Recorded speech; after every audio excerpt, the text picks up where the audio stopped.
پاکستان کی 1% اشرافیہ گزشتہ 40 سال کے عرصے میں صرف 22 خاندانوں سے 22 لاکھ تک کیسے پہنچی؟ دولت کی یہ پیوند کاری کیسے ہوئی اور یہ فصل اتنی ثمر بار کس طرح ہو گئی؟ روزیٹا آرمیٹیج کا تحقیقی مطالعہ پاکستان میں اتخاذ دولت اور استحصالی طبقات کے مختلف طریقہ کار سے پردہ اٹھاتا ہے۔ اس کے مطابق یہ ایک خوفناک گٹھ جوڑ ہے جو اعلیٰ سطح کے بیوروکریٹس، فوجی جرنیلوں، سیاسی رہنماؤں اور کاروباری اشرافیہ کے درمیان وقت کے ساتھ ساتھ مستحکم ہوتا چلا جا رہا ہے۔ یوں تو ہر گروہ کے اپنے اپنے طاقت کے مراکز ہیں، لیکن مشترکہ مفادات کے تحفظ کے لیے یہ تمام گروہ اکٹھے ہو جاتے ہیں۔ یہ طاقت کے مراکز فوج، سول بیوروکریسی، بزنس اور سیاست میں پائے جاتے ہیں۔ یہ تمام لوگ اپنے اپنے گروہوں میں انفرادی طور پر ترقی کی سیڑھیاں چڑھتے رہتے ہیں اور ایک دوسرے کے معاملات میں اکثر اوقات کبھی مداخلت نہیں کرتے۔ انفرادی سطح پر یہ اپنے تعلقات کے حوالے سے کسی جاننے والے یا رشتہ دار کی مدد ضرور کرتے ہیں، لیکن دوسرے گروہ کی حدود کا احترام کرتے ہیں۔ یہ دوسرے کے مضبوط قلعے میں کبھی نقب زنی نہیں کرتے۔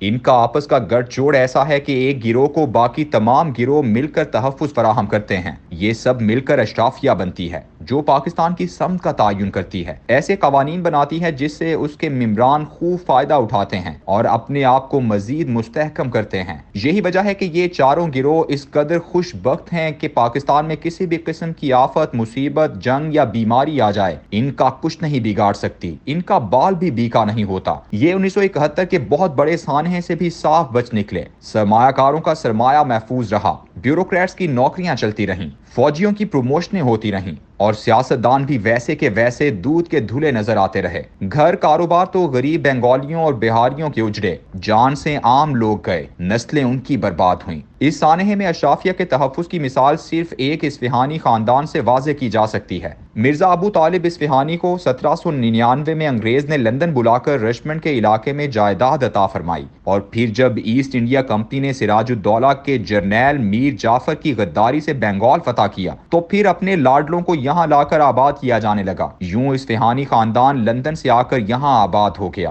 اور چائے کا کاروبار کرنے لگا، جس کی وسعت پورے بر صغیر اور پھر دنیا بھر میں پھیل گئی۔ متحدہ پاکستان تک اصفہانی چائے مغربی پاکستان میں بھی مقبول عام برانڈ تھا۔ پاکستان بننے کے بعد یہ خاندان کلکتہ سے چٹاگانگ منتقل ہو گیا، جس کی پہاڑیوں پر چائے کے وسیع باغات تھے۔ مشرقی پاکستان میں بنگالیوں، بہاریوں اور دیگر قومیتوں پر 1971 میں کیا کیا مظالم نہیں ٹوٹے، لیکن اصفہانی خاندان کی کاروباری سلطنت کو اس سانحے کے دوران بھی تحفظ فراہم کیا گیا۔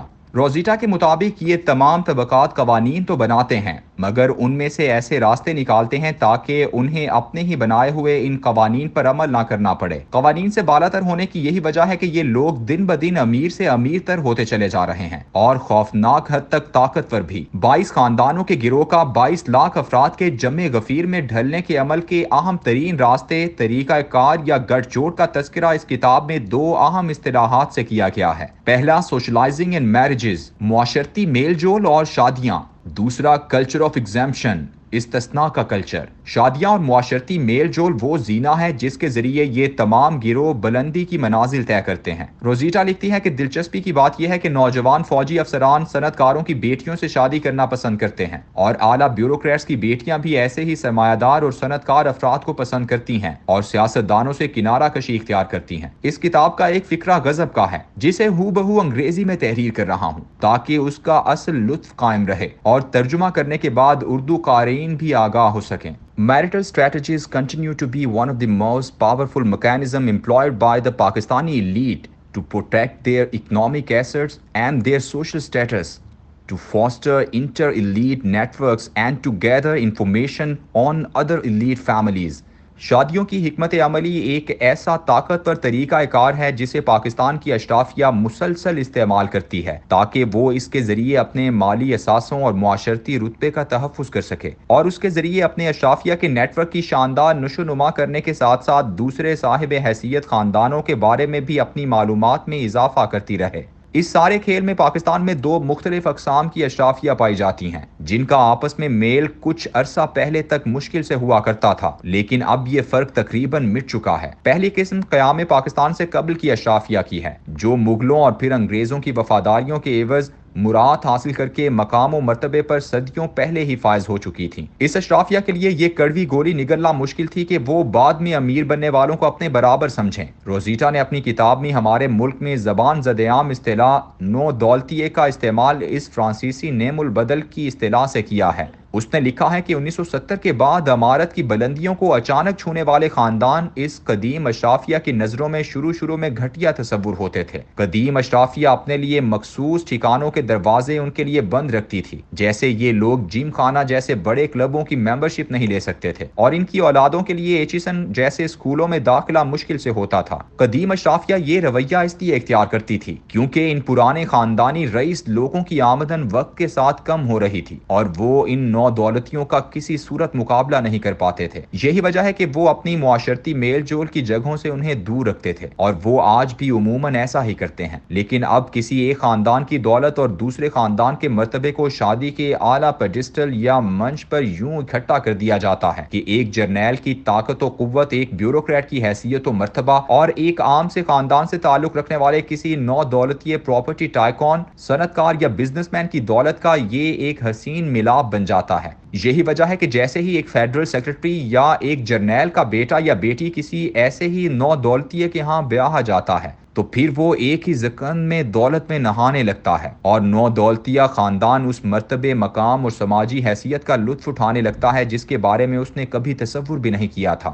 اس غیر مقدس ملاپ کے نتیجے میں پاکستان کے معاشرے میں ایک معاشرتی استثناء پیدا ہو چکا ہے جو اس اشرافیہ کو ہر جرم کی سزا سے مبرہ کر دیتا ہے۔ اس ملک کے یہ 22 لاکھ لوگ ہی تو ہیں جو اب ایک خاندان بن چکے ہیں اور جن کا شجرہ نسب بھی ایک ہے۔ یہ آپس میں لڑتے ضرور ہیں مگر عوام کے مقابل یہ سب کے سب اکٹھے ہو جاتے ہیں۔ یہ اقتدار کے سنگھاسن پر بیٹھے ہوئے وہ سانپ ہیں جن کے ہاتھوں میں لوٹی ہوئی دولت کے خزانوں کی چابیاں ہیں اور ان کے نتنوں سے قوت و غلبے کی پھنکاریں نکل رہی ہیں۔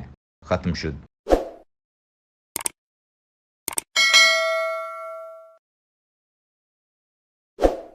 نواز شریف کتنا بھی سیکولر ہو جائے، نواز شریف کا امیج سیکولر والا نہیں ہے۔ پاکستان میں ہمیشہ جمہوریت خطرے میں ہوتی تھی لیکن پہلی دفعہ اسٹیبلشمنٹ خطرے میں ہے۔ مریم نواز نے لانچ کیا باقاعدہ مفتاح اسماعیل کے خلاف، کس کو؟ اسحاق ڈار کو۔ آپ کو اس ملک کے اندر کھلواڑ کرنے کی سزا ملنے والی ہے۔ اس قوم نے اٹھ کر یہ ثابت کیا 75 سالوں کی ذلت اور رسوائی کا داغ دھونے نکلے۔ پاکستان کا حل پاکستان کی پولیٹیکل ایلیٹ اور اسٹیبلشمنٹ نہیں ہے۔